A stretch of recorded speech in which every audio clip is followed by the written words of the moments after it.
नमः शिवाय। रविंदु दावा नलपूर्ण भाळी, स्वतेज नेत्री तिमिरौक जाळी, ब्रह्मांड दिशा मदनांतकारी, तुझ वीण शंभो मज कोण तारी, तुझ वीण शंभो मज कोण तारी, तुझ वीण शंभो मज कोण तारी। हे पिनाक पाणी डमरुधरा, नागभूषणा उमा महेश्वरा पार्वती परमेश्वरा, आपल्या पूज्य आणि पवित्र चरणी अयोध्येचा नृपती राजा श्रीकांत याचा भक्ती भावे भक्ती भावे भक्ती भावे हा पुष्यक कालानं आदित्य मंडळाला जन्म दिला। पूर्व क्षितिज अगदी गुलाल उधळल्याप्रमाणे रंगानं रंगीत झालं। पक्षी राजाच्या मधुर गुंजनाचे स्वर आमच्या कानी पडले। निद्रादी नष्टरामचा मानवी देह आम्ही आमच्या स्वाधीन करून घेतला। ज्या इष्ट देवतेची एकनिष्ठतेने उपासना राजा श्रीकांतने केली, अशा शिव मंदिरात आम्ही आमची पावलं उडविली। पार्वती परमेश्वराचा शुभमंगल आशीर्वाद जीवनाला आम्ही प्राप्त करून घेतला आणि तदनंतर या राज दरबाराच्या दिशेने आम्ही प्रवेश करते झालो।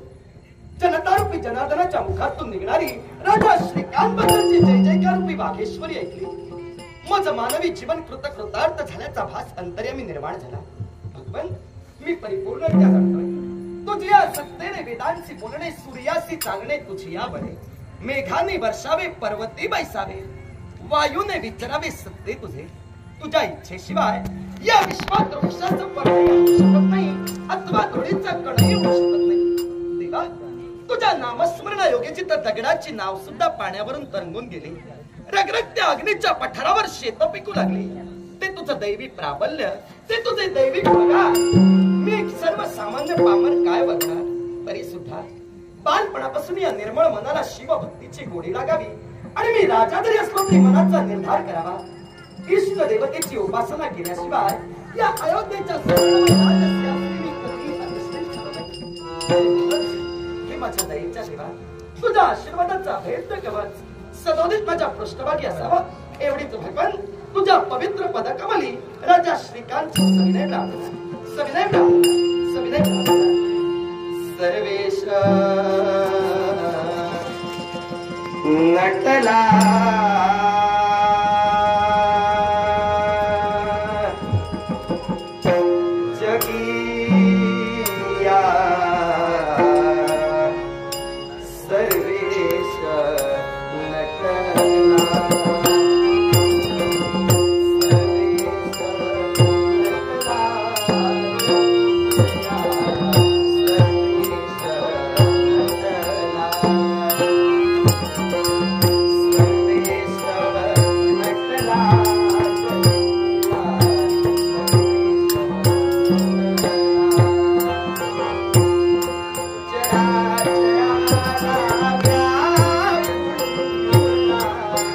माझ्या